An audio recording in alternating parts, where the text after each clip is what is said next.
SSC পরীক্ষা বাধাহীন, একের পর এক মামলায় বিরক্ত সুপ্রিম কোর্ট। নতুন আবেদন খারিজ করে দিয়ে বিচারপতিদের প্রশ্ন, একই বিষয়ে এত মামলা কেন? এসএসসির অযোগ্য তালিকা চ্যালেঞ্জ কলকাতা হাইকোর্টেও। মামলাকারীকে আজ আসতে বলেন বিচারপতি।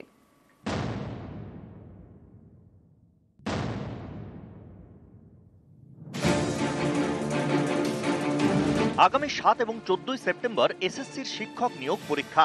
সুপ্রিম কোর্টের নির্দেশ মেনে এই পরীক্ষা নিচ্ছে স্কুল সার্ভিস কমিশন। এই পরীক্ষা পিছিয়ে দেওয়ার আর্জি জানিয়ে গত কয়েকদিনে একাধিক মামলা দায়ের হয়েছে সুপ্রিম কোর্টে, যার কোনোটিতেই আমল দেয়নি দেশের শীর্ষ আদালত। সোমবার আরও একটি মামলা দায়ের হয়। পরীক্ষায় বসার যোগ্যতা মান হিসেবে স্নাতক স্তরে 50% নম্বর বাধ্যতামূলক করেছে এসএসসি। এই শর্তের ব্যাখ্যা চেয়ে মামলা দায়ের করেন এক ব্যক্তি। এরপরেই বিরক্তি প্রকাশ করেন বিচারপতি সঞ্জয় কুমার এবং বিচারপতি সতীশ চন্দ্র শর্মা। তারা প্রশ্ন করেন, একই বিষয়ে এত মামলা কেন? প্রতিদিন একই বিষয়ে মামলা আসছে। এরপরই এসএসসির বিজ্ঞপ্তি চ্যালেঞ্জ করে দায়ের হওয়া মামলা খারিজ করে দেয় সুপ্রিম কোর্ট। আদালতের মন্তব্য, নিয়োগ প্রক্রিয়ায় এসএসসির নীতিগত সিদ্ধান্তে কোনো হস্তক্ষেপ নয়।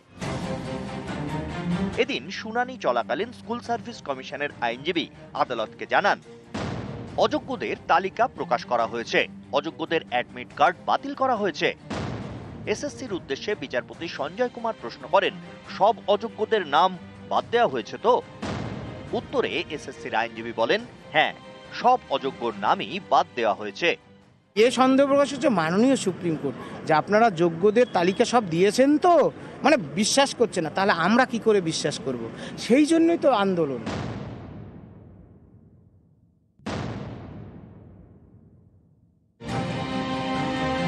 শনিবার এসএসসি অযোগ্য তালিকা প্রকাশ করে, একেও চ্যালেঞ্জ করা হয়েছে।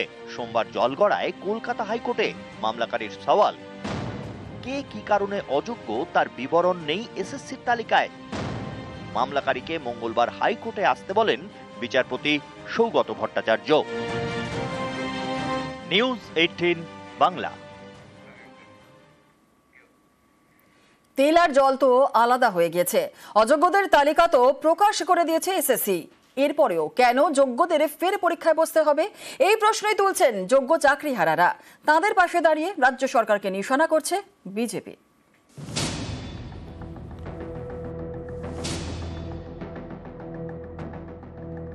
সুপ্রিম কোর্টের নির্দেশ মেনে অযোগ্যদের তালিকা প্রকাশ করেছে স্কুল সার্ভিস কমিশন।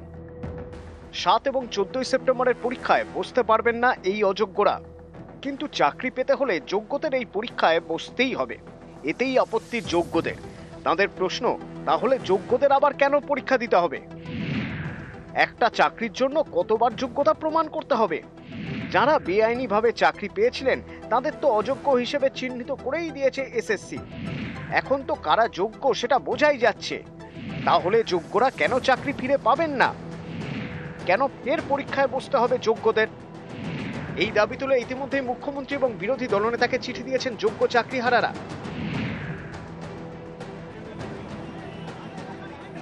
সোমবার চাকরিহারারা বিধানসভায় গিয়ে দেখা করেন শুভেন্দু অধিকারীর সঙ্গে।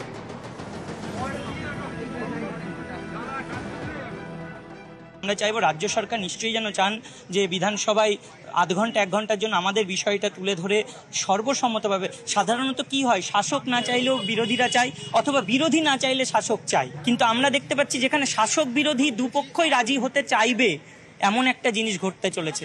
এই অনন্য নজির যেন সৃষ্টি হয়। সুপ্রিম কোর্টের নির্দেশেই অযোগ্যদের তালিকা প্রকাশ করেছে এসএসসি।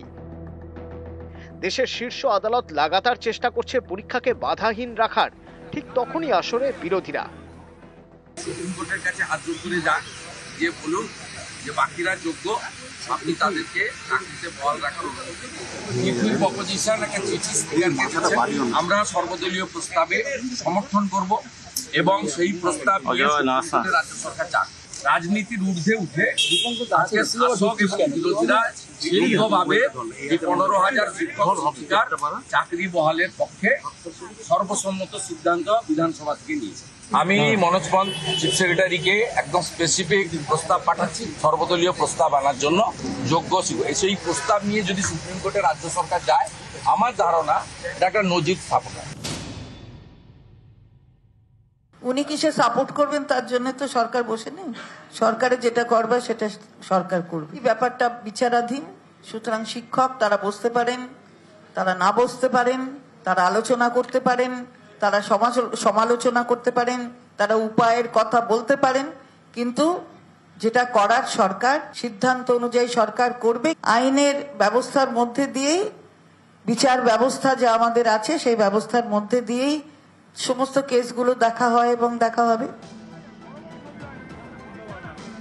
এই পরিস্থিতিতে অনেকেরই প্রশ্ন, ফের যেভাবে রাজনীতির হাওয়া গরম হচ্ছে তার জেরে ফের নিয়োগ প্রক্রিয়া ধাক্কা খাবে না তো? নিউজ 18 বাংলা।